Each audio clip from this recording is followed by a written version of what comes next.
The Hammerhead missiles have an inertia fuse. Get them before they stop and they will not detonate. And if it's too late to run, try blade mode. One thing I can't stop wondering about, Kev. What's up? Sam. If he wanted to kill me back on the train, he could have, easily. So, why didn't he? Good question. But I should be asking you. Your left eye was our only video feed. After he stabbed it, I got nothing. I mean, I got the details from your report after the fact, but that's it.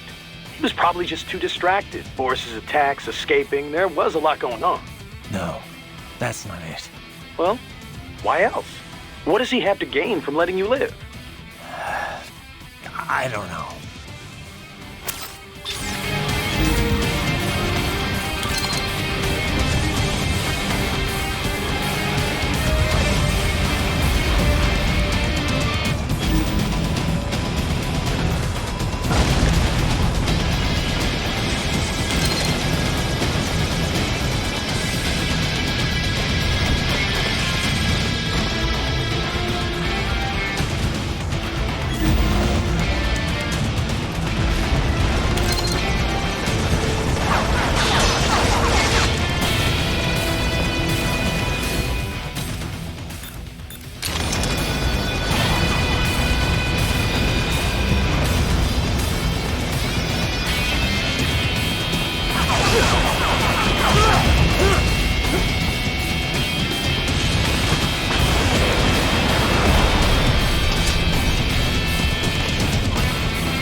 Most impressive, Raiden.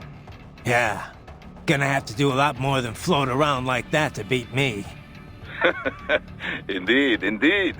So, now you are in Sukumi Old Town. Pretty much still the same as after war in 1990s. Looks like it. Make your way through town. You'll need to pass through an abandoned hotel to reach the hill. The hotel is serving as headquarters for cyborg forces patrolling the new city. Sounds like a blast. And why exactly am I walking right into enemy HQ? Well, it's not a stealth mission, eh? Striking them will weaken their entire forces. Besides, we don't want them stabbing you in the back. All right. At least I'll get to top off my electrolytes. This is the spirit. Trust me, it is easier than knocking on refinery front gate. Doc, that wolf UG. You think it's possible to repair it? Why do you ask? Just curious. Well, normal brain tissue degrades starting approximately 3 minutes after the heart stops. With neural AI, however, the spin of the internal electrons is retained even after electric power is cut. Assuming there is no damage to the actual AI hardware itself, yes, repairs should be possible. Okay. Whatever state it is in, I would certainly appreciate it if you could bring it back with you. I'll see what I can do. But the mission takes priority. Of course. I would never suggest otherwise. But let's just say this thing is what it claimed to be. You think there are other intelligent UGs out there? Because if that's the case, I've got a feeling future missions are only gonna get rougher. Indeed. Dozens of UGs chatting away on the field would be enough to drive anyone to distraction. Neural AIs are not von Neumann computers, keep in mind. Structurally, they are closer to human brains. Hardware and software are indivisible. The learning data can't simply be transplanted to other AIs. So it can't be copied or backed up either. Normal UGs must be taught individually. This entails streaming provisional, audiovisual, and body sensor data until it's ready to be shipped out. This process can be sped up by increasing and improving processing speed. But I have no data on how long it would take to train such an AI how to converse. I couldn't even tell you if there's a training program established for such a thing in the first place. If it is indeed a prototype, it likely learned and honed its skills via the process of trial and error. So it's unique. I cannot say with certainty, but I have not heard of any UG like this before. I would imagine that it was telling the truth when it called itself an experimental prototype. There may be others. Or perhaps it's the only one in existence. Glad we narrowed that down then.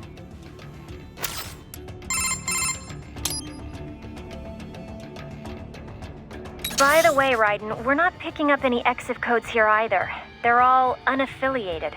Makes sense. We're enemies. Desperado's EXIF code won't match ours, and vice versa. How much do you know about how EXIF works? Not much. Just that it comes up as a positive match for friendlies and unaffiliated for anyone else. Which could be friendlies or neutrals not broadcasting the same code for some reason. Say a damaged transmitter or signal interference. But 99 times out of 100, yeah, it's an enemy. EXIF is based on the IFF radio system aircraft use. Stands for Expanded Identification Friend or Foe. Too bad it only actively IDs friends and not enemies. But I guess asking troops to broadcast, "Hey, enemy here, kill me," would be a bit much. Telling friends and enemies apart was always a problem in the air, but it's gotten tricky on the ground too. Especially in the War on Terror, with all these PMCs and multinational forces mixing together. The US Army experimented with infrared patches to ID allies. They'd show up in night vision. Then SOP came along and offered a more efficient method? Right. SOP's gone now, but its ID protocol is still used all over. ID chips and dog tags, transponders required on all vehicles, aircraft, UGs, cyborgs, you name it. But if everyone's using the same basic system, how do armies hide their info from the enemy? Heavy-duty encryption, for one. The chips also use a hybrid cross-spectrum system to transmit the data. Without the proper key, it's hard to pick up the signal in the first place. PMCs typically only share their codes with nations or other PMCs they're working with. What happens if they end up on different sides later, like in a separate conflict? They just generate a new code and encryption key. The point is, EXIF is required on all combat units, but it's pretty easy to hide the signal. And 99 times out of 100, unaffiliated means it's a hostile? Right. Just like with IFF and aircraft. You're a quick study, Courtney. Nice history lesson, Teach. Now, if you're done, I think you have a nation to save. Just a little on-the-job training, Kev. Riding out.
That's where they're holed up.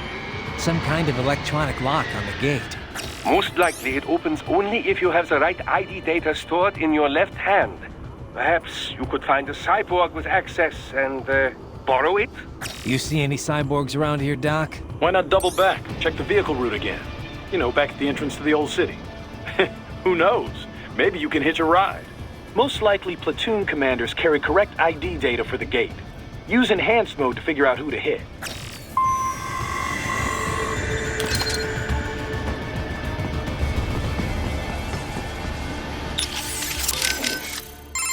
I get past the gate and into the hotel. Then what? This road ends at the hotel. Enter and you should be able to reach a hill from the roof. That hotel was used by the nomenclatura, high-ranking Communist Party bureaucrats. All destroyed now, of course, but in Soviet days, full of luxury. Anyway, you should be able to reach a hill from hotel roof. There are more Soviet ruins past that hill. Get through there and you will reach the rear of the refinery. Head for the hotel roof. Got it. You'll need to score an ID if you want to get through that gate. Head back to the old town entrance. The enemy cyborg's ID information is embedded into the memories in their left hands. Most likely that's what the gate is scanning for. Depending on your ID, you would only have clearance for certain gates. Convenient. No more fumbling around with a pocket full of card keys. But you must cut off a left hand before it explodes, or else the ID will be erased. And then it's back to square one.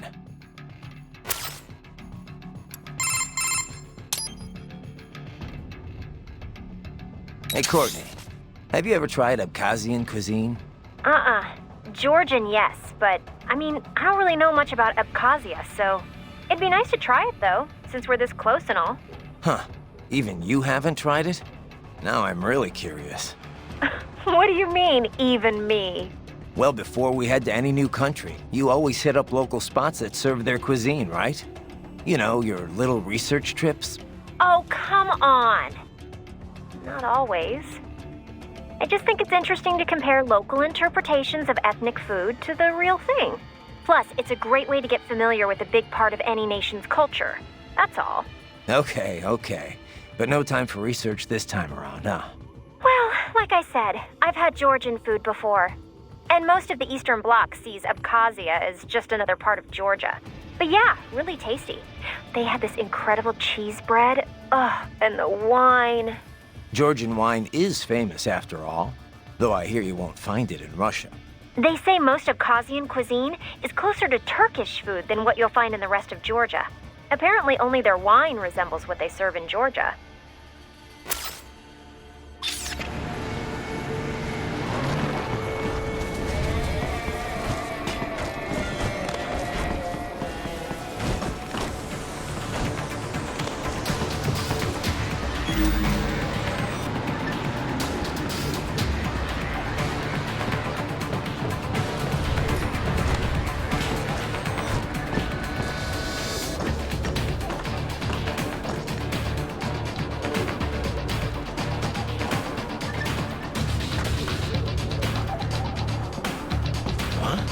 Enemy sighted!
Bravo! Excellent work.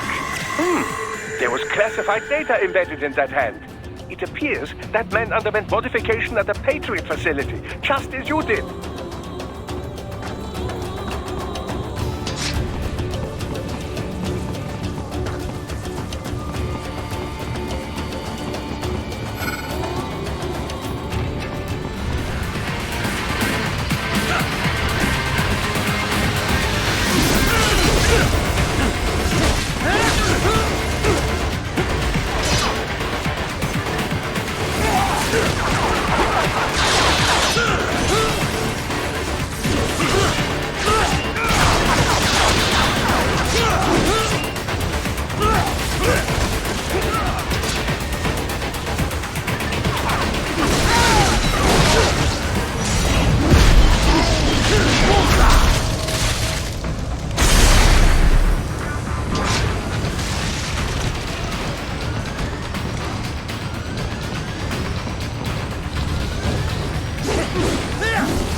Didn't you say you'd been here before, Boris? Once, back when it was still Soviet territory. Seems like it'd be a lovely place, if it weren't a war zone. The Pearl of the Black Sea, they called it, back when more Russians lived there. It was a very popular resort spot for the USSR. This is before the wall fell, of course. Then Russia and Georgia began to fight over the area. Kicking off the war in the early 90s. Georgia was a Soviet republic. Abkhazia, a semi-autonomous state within it. The Soviets liked to stoke ethnic rivalries between the two. And not just there, in all the outlying territories. It kept them easier to control. But with the Russians no longer watching over the two. Duh. The Abkhaz were scared. They knew an independent Georgia would swallow their nation sooner or later. So they took advantage of a Georgian military coup to declare their own independence in '92.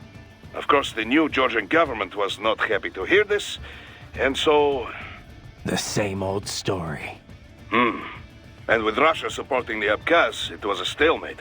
2 years later, the ceasefire meant Abkhazia was finally independent, but not officially. They still are not formally recognized by Georgia, or most of the international community. This region is filled with breakaway states. This is true. There is South Ossetia, also in Georgia. Transnistria in East Moldova, and Nagorno-Karabakh, which broke from Azerbaijan. In any case, even Russia did not officially recognize Abkhazia as independent until 2008. So it was not long ago Sukhumi was a war zone. It has changed dramatically since then.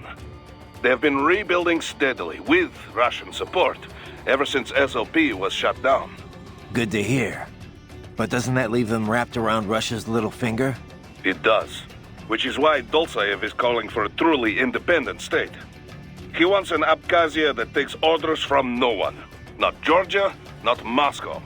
Sounds like a worthy cause. Duh. But many Abkhaz are happy with the reconstruction Russian support makes possible. Few of his fellow countrymen were interested in what Dolzaev had to say. At first. And then Desperado showed up. Exactly. They brought the sad ending to this little history lesson. It is no wonder so many people mistrust PMCs, eh? I suppose not. One thing I don't understand, Kev. Desperado must be violating all kinds of laws here. Why hasn't the international community gotten involved? Well, from a purely legal standpoint, it's actually not so cut and dry. First, there's the fact that Abkhazia is still not a member of the UN. Only Russia and a few other breakaway states even recognize it as a sovereign nation. In the eyes of most of the international community, Abkhazia is technically still part of Georgia, which would make this an internal Georgian issue. Guess you can't really call it a coup if the displaced government was never seen as legitimate. Exactly. And even if everyone agrees it was a coup, it can be tough to tell which regime is more legit. Sometimes you'll see the military topple a dictator and establish a provisionary government, for example. Now, if they confirmed atrocities were taking place, the UN could deploy troops, recognize government or not. Yeah, but they learned their lesson in Somalia. Right. Ever since then, they've been a lot more reluctant to get involved in civil wars. Doctor, about my pain threshold. It doesn't hurt exactly, but I can still feel it. It's not painful, but it's still pain. It's hard to explain. Well, your nervous system is still fully intact, of course. It would be dangerous for you to be entirely unaware of your body taking damage. Instead, your nerves are controlled such that pain is no longer so unpleasant. How do you mean? Take epinephrine, for example, or adrenaline, as you might know it. This hormone makes it harder to feel pain, yes? Your implants work using a similar method. Yet, for all we now understand of the nature of pain, much of it remains a mystery. How so? Well, why do we feel pain? Evolutionarily speaking, of course, to signal external injury or internal sickness. If the body is threatened, pain notifies the brain so it can take steps to ensure survival. In other words, pain has a clear and logical purpose. But in certain cases, pain can drive more unconstructive behavior. In situations where fight and flight are both still options, one might simply break down crying or drop to the ground and begin writhing about. This would appear only to diminish one's chance of survival, not increase it, yes? Maybe there's some other factor at play. Well, the most common theory would link pain with the societal nature of humanity. If no friends are close by, then experiencing pain might indeed reduce your likelihood of survival. But if allies are near, these expressions of pain serve as a plea for help. Thus, you are more likely to live. Fear of pain might also discourage one from entering a dangerous situation in the first place. Whatever the reasons, the data clearly shows that survival rates rise directly with sensitivity to pain. The converse is also proven. Those less able to feel or express pain have a lesser chance of survival. So, mankind has evolved as a social animal, and in the process, pain has become more pronounced, more visceral. A little pain never hurt anyone, huh? But if pain is there to ensure survival, well, what's that say about the future for us cyborgs? As a transhumanist, I do not believe all evolution must follow the exact method Darwin posited. Cyborg technology is still survival of the fittest, after all. Just in a new form. You should be proud of what your body has become. It is the culmination of great achievements in science. Me? I had nothing to do with it. The credit's all yours. Well, yes. I should be proud as well.